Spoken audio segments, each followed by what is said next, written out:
Hello and welcome everyone. It's been a while since I've chatted to a very good friend of mine, Lester Smolsky. Hi, Lester. Hello, hi everyone. But yeah, we've been talking about having another one of our chats for a little while now, haven't we? Yeah, we love them. And what better topic than all the good that good that can come from bad, but particularly from last year. Yeah, And if you're watching this a few years in advance after this was filmed, then we're on about the dreaded 2020.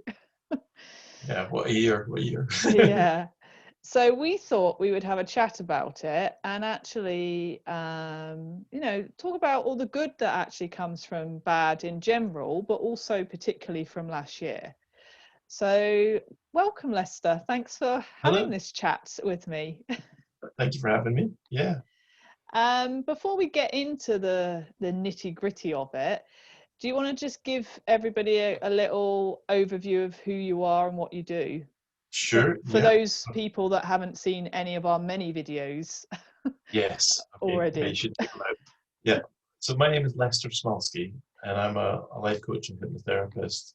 I do theatre healing, everything to do with helping people with their unconscious mind and resolving problems for them and traumas and phobias and uh, all sorts of amazing things.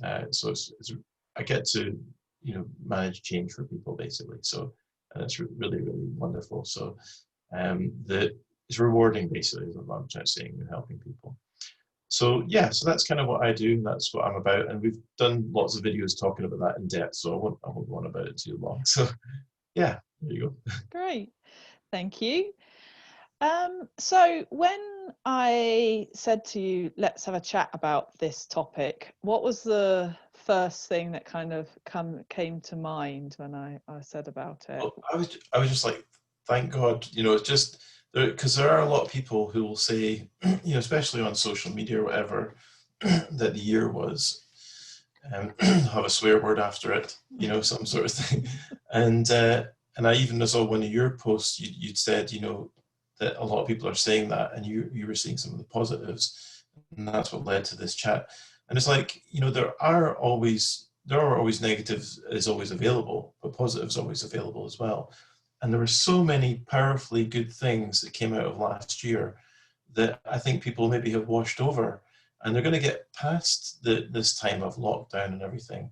And there's some people that are going to miss certain aspects of it, and they're not going to realize it until it's gone.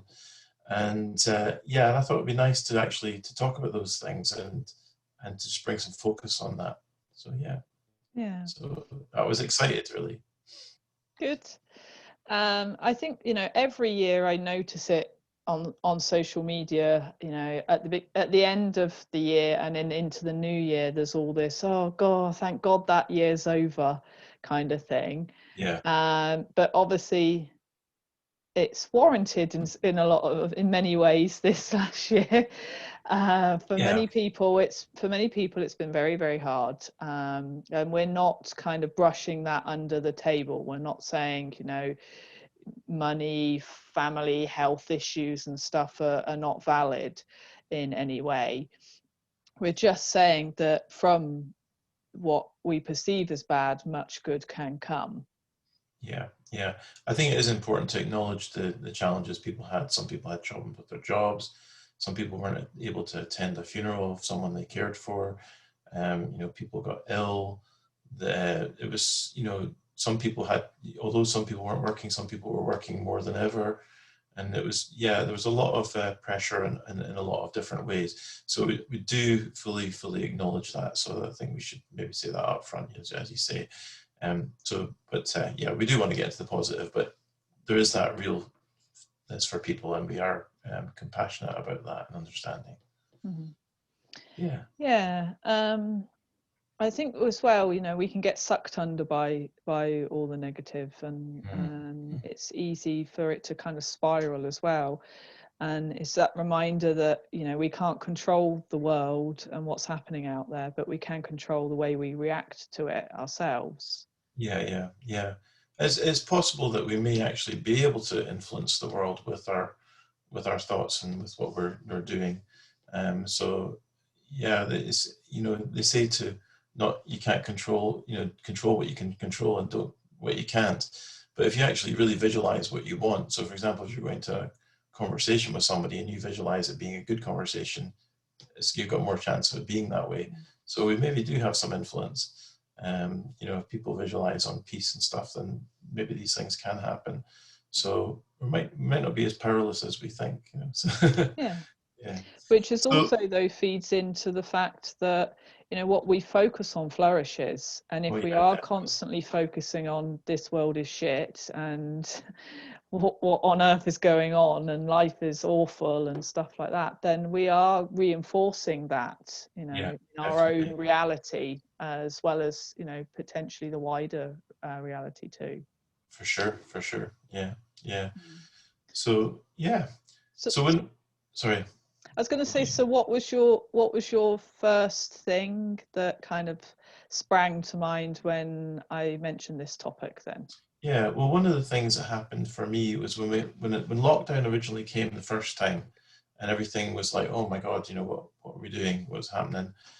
There's a formula that I live by, and I've done it in one of my videos that when I did it at your talk when you launched your book Cleanse, and the formula is E plus R equals O, which is the event plus your reaction equals the outcome. Mm-hmm. So we can't always control the event, but we can control our reaction to the event, which influences the outcome. So when this happened, I thought, okay, so rather than going, than having some panic about it all, I just thought, well, what's great about this, or what could be great about this? And I thought, wow, well, I've been desiring to be more organized and to be, to be on top of things. And I've always, was feeling stressed that year about, I'm seeing clients all the time. I don't have time to sort out my own stuff. Um, and then all of a sudden this space appeared, and I thought, well, maybe I attracted this, for myself, to get this clarity, this space. And I thought, what if I didn't resist it, and instead I decided to flow with it, and and get whatever is good out of it. And I noticed immediately that my reaction was different from a lot of other people's reactions, and I was actually quite enjoying this period of of not having to, for example, achieve everything all the time. I didn't have to be, the most successful at my job. I didn't have to necessarily be, with my family, or be here or be there. All the little pressures that you have to try and tick all the boxes. All of a sudden, there was less boxes to tick. So yeah, so that was the first thought that came to mind, and I thought, right, I can actually, go and do my garden and really get it sorted. I can get my garage out, which would, pull everything out. I can clean everything. I can repaint the floor. I can put stuff to sell, to get rid of things, and have this most immaculate, area. And I thought, this is amazing. So all these things that you struggle to find time to do, I managed to get done. So anyway, so that's the first bit. That's good. I do think that it's been a perfect opportunity to declutter Oh yeah.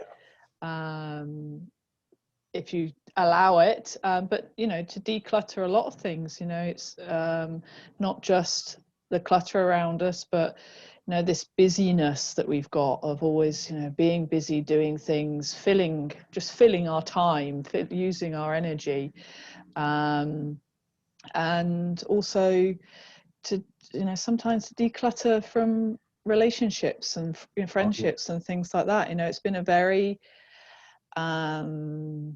challenging time for a lot of friendships and Yeah. relationships and things like that. But also then in that time, it's rather than seeing it as I've lost these people, it's like, okay, we've let each other go, so I can make space for whatever and whoever is next. Yeah. In some ways, I found it enhanced my friendships with certain people. Like I had a friend he's got two kids, and he struggles to go to the pub or have a chat or whatever. And so what we decided to do, I said, what time do your kids go to sleep? He said, well, they're in bed by 8:30 or something. I said, well, why don't we have like a virtual pub chat? We'll both get a beer and we'll sit and we'll chat about whatever. And it was absolutely brilliant, because he didn't have to, he didn't have to give up his whole evening to do that, and it was great. I also had family who live in the other side of the country, and they live in Southampton. I think that's near from where you used to stay, somewhere near that, yeah.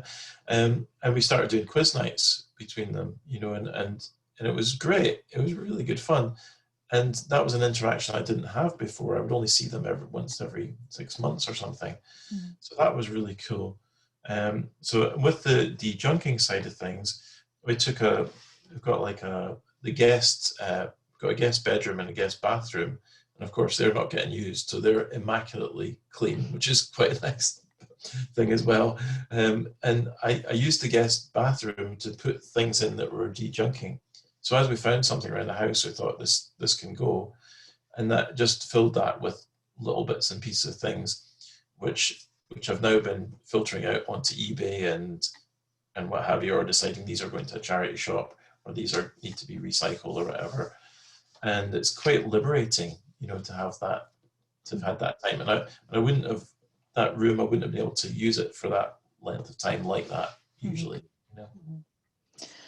I think, and here's a suggestion of what may be to come to anyone watching this. I think we should actually do a session on just de-junking, because we talk about it a lot between us.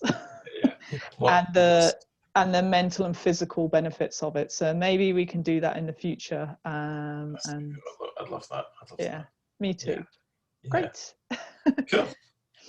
So what else is on that magic list? Well, there's some other things. I remember being, I used to go into, like in Edinburgh, maybe in Princes Street, the busy street.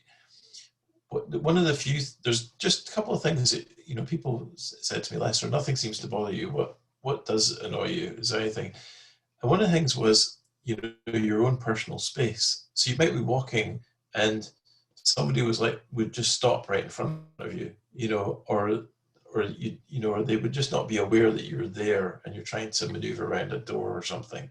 And the other thing is, personal hygiene. You go into, like, if you go to the toilet, there'll be people not washing their hands, and you'd be like, oh man, and there'd also be, you'd come and there'd be a door that you'd have to open, just after you'd washed your hands, and you're like, so you'd have to try and find a tissue in your pocket or something to open the door, and then go and bin that because you've just got your hands clean.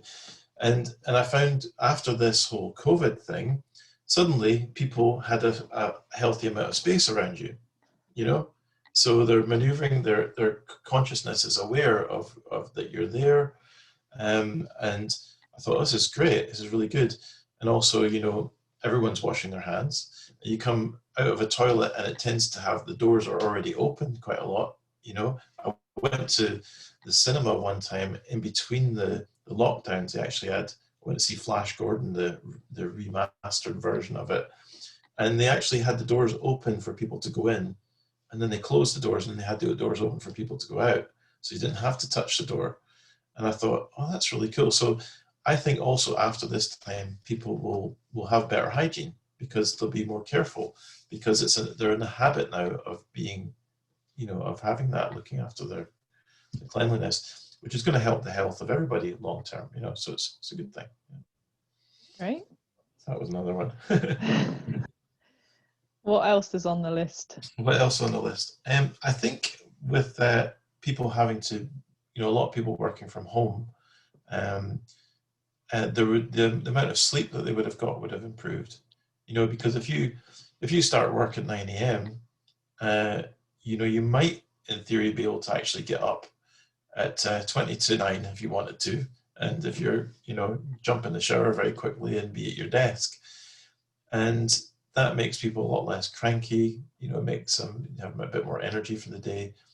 Also, if you are a person who does get up early, you might say, well, I'm going to go for a run this morning, whereas I wouldn't normally have the time to do that.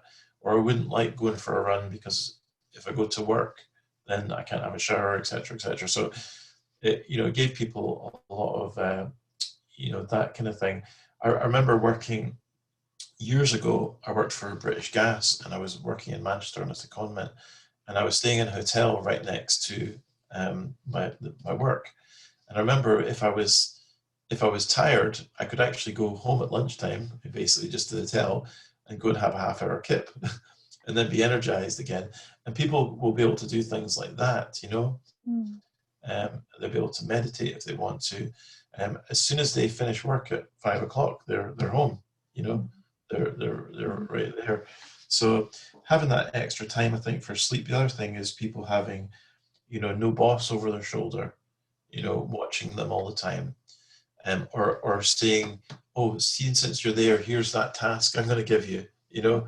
Um, so it made things a wee bit easier for people. And the other thing is, I mean, when I was, one of the reasons that I was really happy with working for myself is I remember going into offices and there'd be some person in there that would have some passive aggressive energy. You'd walk in and they'd almost suck the energy out of the room, you know, and you'd be like, "Oh God, is this what it was going to be like for today?" And it would take a lot of work and to try and get the atmosphere better again, sort of thing. And you don't, people aren't having to deal with that, you know. It's just their own environment they're dealing with, so they've got more control over it. So I thought there was a lot of things like that, you know, which were quite beneficial, you know. Yeah, I think for the majority of people, it's freed up a lot more time, hasn't it? I mean, like you said, there are people, and I've got a friend that works for a courier company, and it's been like ridiculously busy because obviously everyone's having everything delivered. But for the most part, I think a lot of people have got a lot of extra time to exercise. There's a lot of people I've seen, you know, started exercising again or anew. To meditate, to do crafts, and a lot of people have taken up all sorts of different crafts, and to spend time with their kids as well. You know, sometimes that might not be a blessing, but I know that I have several friends that have said, I never would have had, you know, these months with my children at this age before. And although it has been challenging in many ways to be around their children all the time and try to work online, you know, they've definitely, you know, been really, really super grateful for, you know, having that amount of time with their kids at such a young age. Yeah, it's amazing. It's amazing. I think you touched on a couple of things there, which one with the crafts thing. I remember, well, basically, I opened a drawer and had it full of autographs of famous people. Because I've, you know, kind of met a lot of people, and I've got like CD covers and things like that. And I actually had the time. I like laid them all out on the floor, and I thought, I wonder if I could get these and put them in a couple of frames. So I actually got these two, you know, big frames, and it looks absolutely amazing, and got them on the wall. So basically that freed up a whole drawer, and it got these, so they're, you know, they're a talking point, you know, and they're behind the door. They're not, you know, but you know, you can look behind and go, wow, that's amazing. So, so crafts is great. And so the other thing with the kids, yeah, I think there'll be people that look back. I mean, I know when, you know, when I was, when probably we were kids, I remember you know, it was showing our age, or my age anyway. I remember summer of '76 was like the hottest summer that we'd had in forever. And everybody remembers swimming in the sea and all sorts of stuff like that. And it's one of those years that you look back on. And I think kids from this generation will look back and say, do you remember that time when mum and dad were home and they actually had time for us? And they took us walking, and we went on all those amazing walks, and we went cycling, and you know, dad did homework with me, and I actually suddenly understood maths because I didn't understand it before at school. You know, and it was much more fun, you know, and you know, they were there, and I got to be with my dog and all this, you know, all this kind of stuff. So it's, you know, that also the pets will love it, you know. having your you know, your dog being able for you to be there for it all the time is pretty awesome, you know. So yeah, there's some really good things that come out of it. I think for parents, one thing I noticed with some of my clients, sometimes there's parents that are very driven to give their kids every opportunity, and they end up like driving them back and forward to like 3 and 4 classes a week. Mhm. You know, they're going to football, they're doing karate, they're doing you know, all sorts of stuff. The kids don't necessarily want to do all this stuff, but their parents are taking them back and forward. And I think with this time, all that pressure of having to ferry them about has stopped, and then the kids might say, "Oh, I really miss my dance class. So what about your other things? I'm not really as bothered about them. I just miss my dance class." So they might go back and then just do dance class, and take all that pressure off the parents to from having to do everything and spend on everything, and not have any time for themselves. You know. So Yeah. yeah.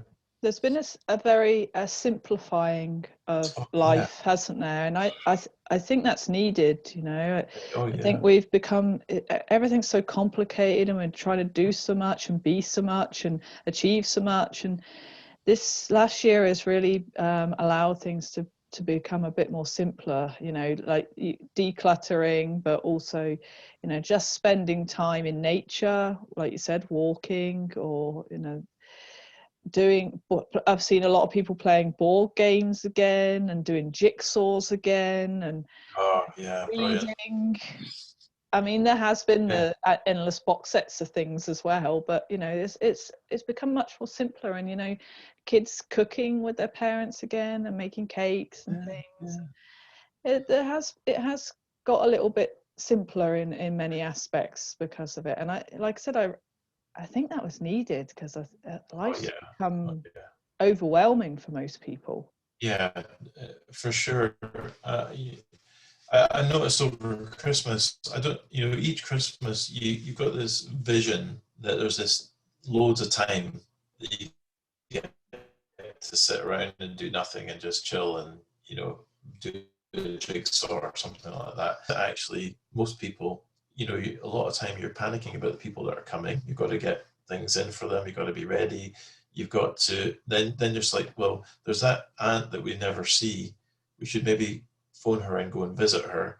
And you go, you know, you're driving about from places to place. You're trying to get a gift for them. You're doing all this stuff, and you end up not having any real time to just chill, you know, and you're trying to cram in some Christmas movies, you know, and do all the things that you think you should do over that time. And I found there was actually time where you actually just got to sit and just be and just relax, you And know, and enjoy. just, yeah, just enjoy it, or go for a walk or have a read of something. You didn't have to go to the office parties. You didn't have to go to the concerts that you'd signed up for and everything else, you know. Um, so you actually got more time to relax. Also took pressure off of people, and was quite an equalizer. So if you have, whether you had a whole load of money or you didn't have a lot of money, your new year was probably pretty much the same. You know, you're at home and you know, I think this year we just got a nice bottle of champagne, and that was it. And it was low pressure, you know. Mhm. So yeah, you know, we do miss the more outgoing thing, but I think also when that comes back, I think we'll all appreciate it a lot more. Mhm. You know, I've been you know, in a band for years, and we used to do New Year gigs and stuff like that. And quite often with doing gigs, you would say to people, or people would say if you're in a band, "Oh, when are you doing your next one?" And then they would ask you like continuously, and then not come to your gig. So, you know, whereas now, I think if you could go and they asked you, they'd be like, "All right, where is it? I've so missed doing that. I'll be there." You know, and I think there'll be an appreciation for things like live music and all that stuff as well. So, And that's you you know, know, sorry. no, carry on, carry on. I'll let I, you finish. I was going to say that's a thing to remember as well, rather than, you know, this, oh God, I want things to be the way they were. It's actually, oh God, you know, it was so cool before being able to do this and do that. And I feel so grateful that I live in a city where I Yeah, could yeah, do this, or a country where I can do that, or, you know, I've had these experiences and stuff. And, you know, that's a good way of kind of flipping it, isn't it? Rather than this, oh God, I'm lacking in some way. It's, oh, look what I did have and what I could have again. And see it like that, and Yeah, yeah, actually be yeah. grateful for those opportunities. Yeah, we'll appreciate it so much. I mean, I think one of the things also just giving people a hug, you know, you know, everyone's going to love it. Just being able to do things that we just took for granted, totally, you know. You know, another thing that was came up was the it's FOMO, fear of missing out, right? So there's things come up like, so you know, this is you know, for me, I'm a rock fan, so like a concert gets announced and I'm like, all right, that concert's coming, and it's like, but it's quite expensive tickets, and like, should I go? And you know, it might sell out by the time I'm thinking about this, you know, and you have this fear of missing out, and all that got taken away. So all of a sudden there was no pressure to have to be anywhere or do anything, um, and you know, I realized I was, you know, saving a small fortune from not going to all the concerts. And I imagine people who do theatre or who do football, you know, for example, if you're a real fan, then you have to go to every game, you know, and the pressure and the expense that's on people to do that, all those things, all of a sudden was lifted for a whole year, you know, and then they make say, you know, do I need to go to every game in the future? You know, maybe I'll just go to the ones that are in my hometown, you know, because you know, I didn't realize, but that was costing me a fortune, and actually it was quite stressful having to go everywhere all the time, and I don't think I was enjoying it as much. So I think I'll just go to the local games or the big games, you know, and I think it changes the way, you know, I found that when a lot of the concerts I was going to, things like Genesis was coming up, and that was getting delayed and stuff. And I've got so many things that are being delayed that I thought, well, I don't really need to buy any more concerts. I've got enough going on for the next couple of years. And that's liberating as well, you know, just the getting out of this fear of missing out thing, you know. Yeah, I think that's an important one, isn't it? Because I think that's a big driver for a lot of people. We go to places and do things because we feel like we're going to miss out in some way. Yeah. And now we don't have to do that. Yeah, I mean, if someone's been earning normal money because they've been working from home, they may have had a year without going on that big holiday thing that they normally do, and they may have paid off some debts, you know, that they would never have got to had they not, you know, had that pause. So it could, you know, for some people it could be quite powerful and useful. So yeah. I wanted to touch on the people that haven't done very much at all and probably feeling really quite shit for it. Because I've seen some memes, you know, because initially when we went into the first lockdown, everyone was like, oh, I'm starting this craft, or I'm learning this musical instrument, or, you know, I'm getting fit. And then the memes started to come out that were kind of like, it's okay if you haven't done anything, and if you've just watched like a box set or 10 Yeah. online. And, you know, that in itself is doing something though, because I can guarantee for those people that they have been mega busy for God knows how many years, doing tons of things, working all the time. You know, life is busy. Yeah. And now, so what if they sat and watched box sets and, you know, not done a huge amount else for a few months here and there over the various lockdowns for people? They obviously needed that. So that in Yeah. itself is a great, great benefit, to slow down and to stop and to rest for a while. Yeah, it's great. It's great. And it's fun watching the box sets and stuff as well, just to actually be able to catch up with damn things because there's so many of them. So it is good. Yeah, people do need that time. There will be people that get up later and then feel like they're not doing anything and moping about. What I would say to people is try and achieve one thing, at least one thing a day that's useful or productive. That's, you know, organize a drawer or something, or do something useful.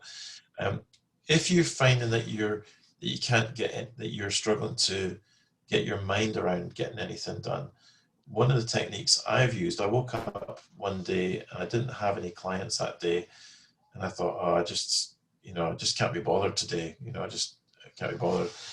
So I thought, well, what do I do when I get into that? One of the things I do is I've got the 50 things a day thing. So basically, rather than writing a list of something you're going to do, I actually look for small things to do. Like I'm going to make my bed. I'm going to wash these dishes. I'm going to put something onto the machine to wash. I'm going to lift these slippers and put them in the cupboard that they go in, and I try and get 50 small movements, and so I go, okay, that's 5, and then I go for 6, and I'm trying to count them, and it's kind of like becomes a game. And then by the time you've done, 25 to 50 of these things, the whole house is tidy, and then when you wake up the next day, you're like, yeah, I think I can do that thing that I've been procrastinating on, Mm. Yeah. So it's a little trick I use if I get stuck. That's a similar thing to what I use for when I talk to people about decluttering and things like that is, just do one thing, and just have that as the aim initially, is to just do one thing, one drawer. Because when you if you walk into a room and you see a whole room that needs doing, you're going to like, oh my God. Yeah. But if you think, I'm just going to do this one thing, whether that's, like you said, putting slippers away or whatever it is, then it's these tiny little bite-sized things don't seem so overwhelming. Oh yeah, definitely. And I think, I know you help a lot of people who've had chronic fatigue syndrome and stuff like that. And there's a sense of achievement sometimes just sorting a drawer, and they might actually get to the end of the drawer and they may say, well, look, that's my energy for today. That's good. And then if they do a little bit like that every day, then they are getting their lives in order and they can feel more on top of things. But they might actually say, actually, that was not too strenuous. I quite enjoyed that. I'm going to do another drawer. And they might find they do the whole unit, and they go, right, great. But you didn't have to do it. Just that, you did. You say, I have the minimum target or outrageous thing. So, the minimum is that I'll do that one drawer. The target is I'll do 2 drawers, and the outrageous is I'll do the whole unit. And then that way you're kind of like, it'd be quite fun to do the outrageous one, but you don't have to. So I would say to people to watch their own energy. I did learn over lockdown also about pacing as well, because there was times where I was running around the garden doing every single thing, and I actually we had a cold spell where I wasn't doing it, and then I thought, right, I've got a couple of mild days, I'm going to go for it, and I ended up straining myself by trying to lift some bag of bark that you put on the garden, and I had to actually slow down and recover and get my arm sorted out, and I had to learn that I can't always rush and push all the time, and that was a bit of a discipline for me, so I suppose people, like the sort of clients that you've had, they sometimes have to learn that discipline as well of when is enough, when do I need to rest and listen to my body. Definitely. That's a big thing for everyone, I think. Yeah. Listening. So we've been talking for quite a long time. So what is there any other major sharings on your list? I think that's, the other thing I noticed was the keeping up with the Jones thing kind of, stopped a bit. The having to have, say, designer clothes or have the fanciest car or all that stuff became irrelevant last year, and I think that, took a lot of pressure off of people, and I my own neighbors, I remember actually, I'd see them in the street and they go, oh, hello, a person. Oh my God. And they'd speak across the street at you when the previous year you'd only just said hi to them, So I quite like that, the more real, genuine, less shallow nature of living. So yeah, I think that's most everything, most of the main things that I've mentioned already. So so just to ask people to look at their own year and to think, what was great about last year? What was really good about it? What things will help me ongoing that I did last year? You know, and what things will I miss about last year? Yeah. Yeah, and what things have I learned that I can integrate into my life ongoing? Yeah. That's what I was going to say. What are the learnings and the growth from the year? And no matter what year it is, even if all the other previous years and things like that, there's always learning and growth from it. You know, and I do believe that these things are here to help us to learn and grow. These things that are challenging for us are to help us to move in the direction that we should be going. And, you know, we have been not very kind to the earth and to ourselves and to each other for quite a long time now in many ways, you know, polluting and various other things. And something you touched on just before we started recording was about, you know, one of the big things is in many aspects the environment has been helped greatly from last year. There's been less cars on the road. There's not been these big, you know, cruise ships that are horrendous for the environment. There's been signs of things like dolphins in Venice. I don't know if that was true, but I sort of read something about it.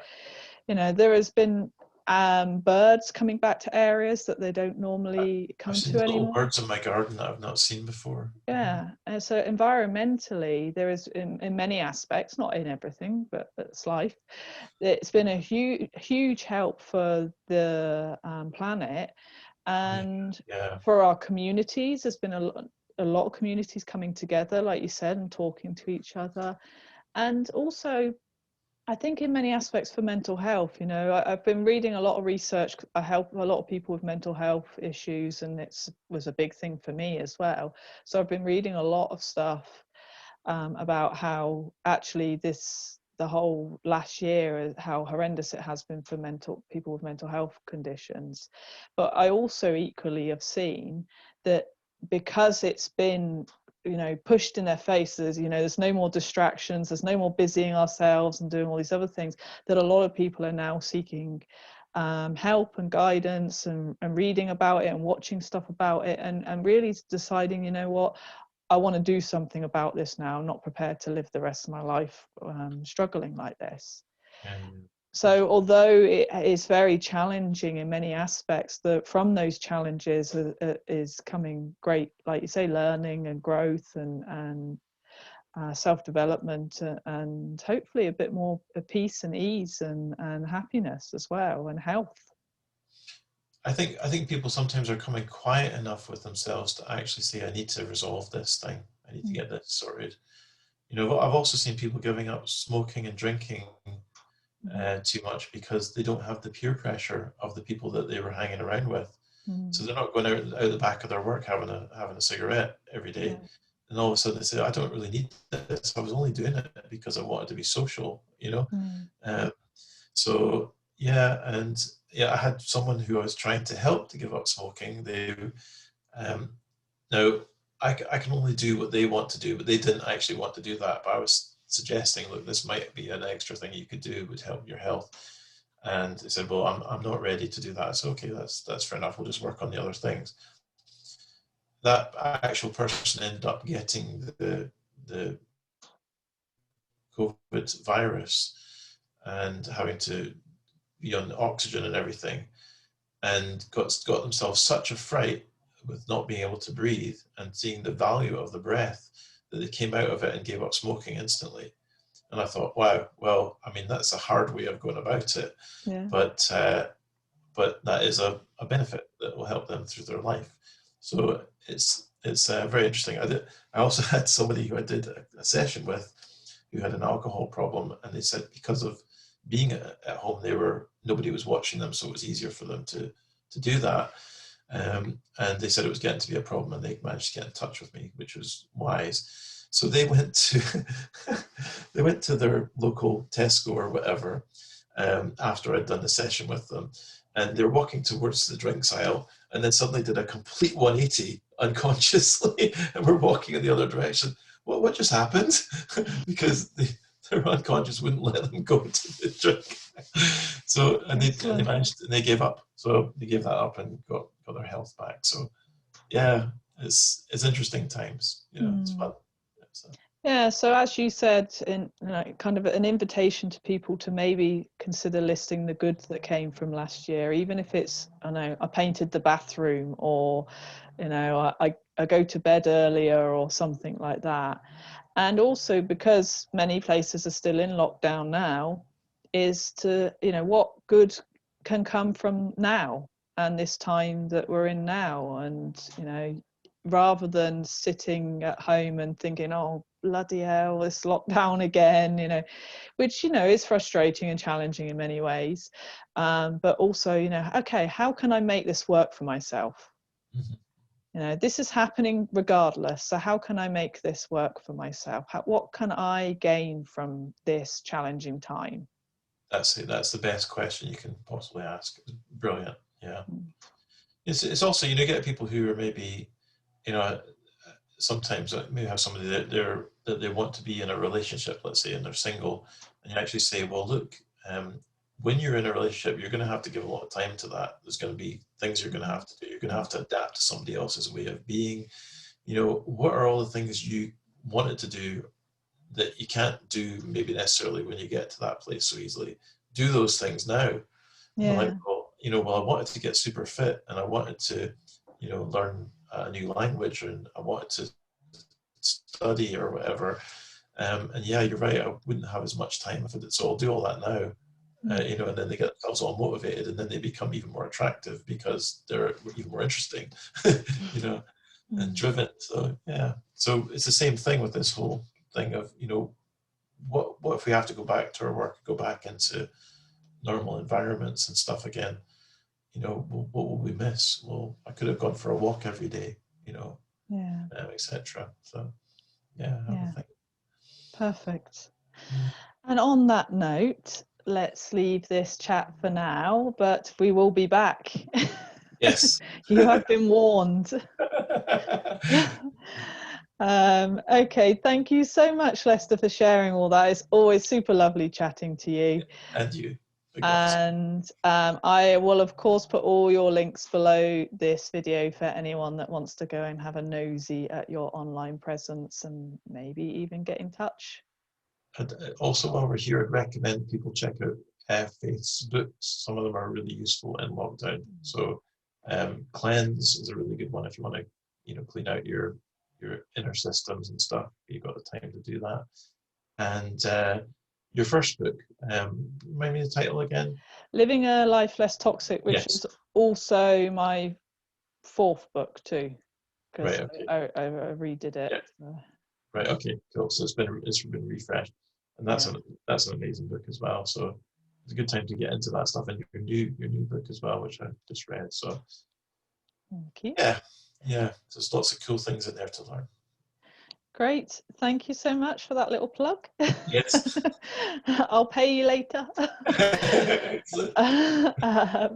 Thanks again, Lester. And thank you everyone for watching. And do get in touch if you have any questions about anything we said as well, or if you are struggling in any way. All the best, everyone. Okay, ciao. Bye. Bye. Bye bye.